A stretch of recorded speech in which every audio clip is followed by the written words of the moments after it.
আসসালামু আলাইকুম। কবে চালু হবে বাংলাদেশিদের জন্য ভারতীয় ভিসা? এবার যা জানা গেল, বিস্তারিত জানতে সম্পূর্ণ ভিডিওটি মনোযোগ সহকারে দেখুন, কেননা এটি একটি গুরুত্বপূর্ণ নিউজ হতে যাচ্ছে। তার আগে অবশ্যই আমাদের চ্যানেলটি সাবস্ক্রাইব করে পাশে থাকা বেল বাটনটি অন করে রাখুন পরবর্তী ভিডিওর জন্য, এবং আমাদেরকে আপনাদের মূল্যবান মতামত জানাতে ভুলবেন না।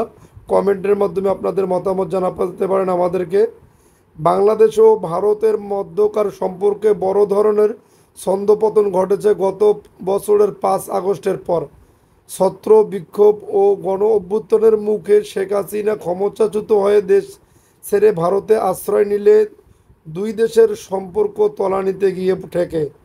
অধ্যাপক ইউনূসের নেতৃত্বে অন্তর্বর্তী সরকার দায়িত্ব নেওয়ার পর আস্তে আস্তে সম্পর্ক উন্নত হতে শুরু করলেও এখনও তা স্বাভাবিক নয়। বিশেষ করে বাংলাদেশি নাগরিকদের ভিসা দেওয়ার ক্ষেত্রে সমস্যা রয়ে গেছে।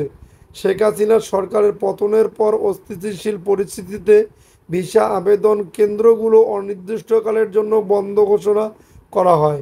আগস্ট মাসের মাঝামাঝি সময়ে সীমিত পরিসরে ভিসা আবেদন কেন্দ্র খুলে দেওয়া হয়।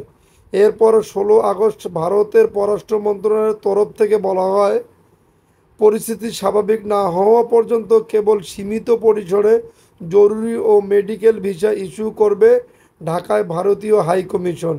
পরবর্তীতে ট্যুরিস্ট ভিসা ছাড়া সব ক্ষেত্রে সীমিত পরিসরে ভিসা দেওয়া হচ্ছে বলে জানায় ভারতীয় দূতাবাস। সম্প্রতি সামাজিক যোগাযোগ মাধ্যমে বিভিন্ন গ্রুপে বলা হচ্ছে, বাংলাদেশিদের আগামী মার্চ মাস থেকে ভারতীয় ট্যুরিস্ট ভিসা দেওয়া হবে। তবে এ দাবির পক্ষে সুনির্দিষ্ট কোনো তথ্য উল্লেখ করা হয়নি। বিষয়টি নিয়ে ভারতীয় দূতাবাসের সঙ্গে যোগাযোগ করে চ্যানেল 24 অনলাইন। দূতাবাসের ভিসা উইংয়ের পক্ষ থেকে জানানো হয়, ট্যুরিস্ট ভিসা ছাড়া সব ক্ষেত্রে বাংলাদেশিদের সীমিত পরিসরে ভিসা দেওয়া হচ্ছে। তবে ট্যুরিস্ট ভিসা চালুর বিষয়ে এখনও পর্যন্ত কোনো নির্দেশনা পাওয়া যায়নি।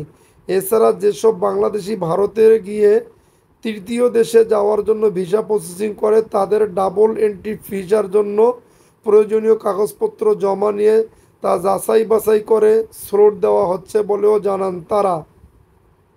যদি আপনাদের নিউজটি ভালো লেগে থাকে তাহলে অবশ্যই আমাদের চ্যানেলটি সাবস্ক্রাইব করে পাশে থাকা বেল বাটনটি অন করে রাখবেন পরবর্তী ভিডিওর জন্য।